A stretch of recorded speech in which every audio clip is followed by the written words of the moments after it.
Now, the big fight that everybody's looking forward to, the rematch, Canelo, Triple G happening. Is it still a 50-50 fight, Freddie, or is youth, the way Canelo's been looking, going to really help him out in this fight? I feel that it could help him, but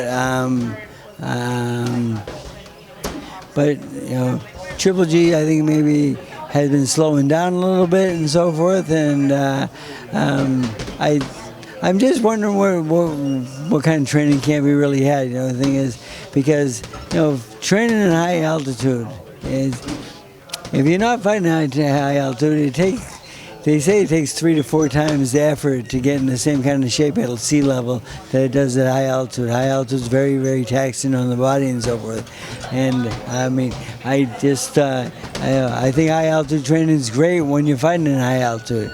But if you're fighting at sea level, I don't think it's that great. But again, I've talked to like a bunch of doctors about this. Like, what is the real answer here? Why will we do it, and what's the best way to get something out of it?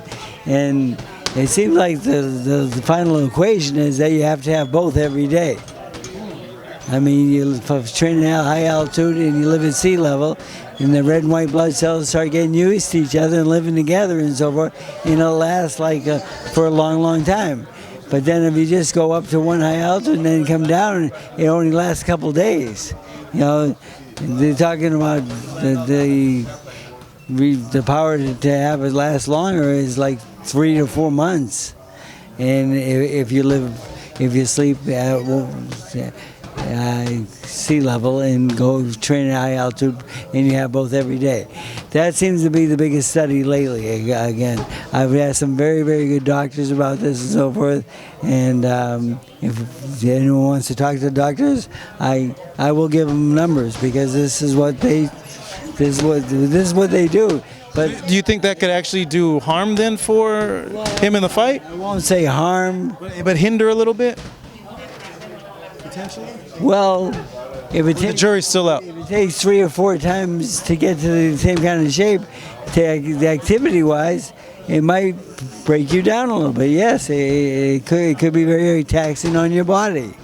And the older you get, the less we can do.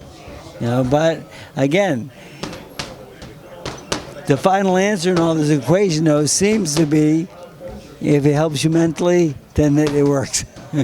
Because it's pretty much it's all about like where it takes you and how you perceive it.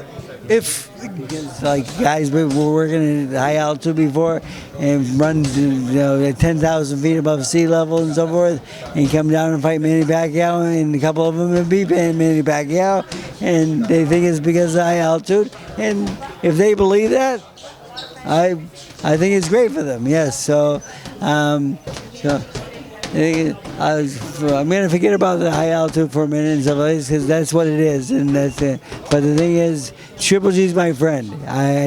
He's a gentleman. He's a friend. I hope he wins the fight. Canelo, I don't really know that well. He's trained in Wild Card West, yes, but I've never really met the guy. I mean, I've seen him train once in my life. They invited me to one training camp at Wild Card West. So I hope Triple G wins the fight, but the thing is, we'll see. But it is the best fight out there, in my mind. It's like the biggest pay-per-view fight out there right now. It might be the last 2 of the biggest pay-per-view fighters out there, and I think it's going to be a great fight. Let me ask you this.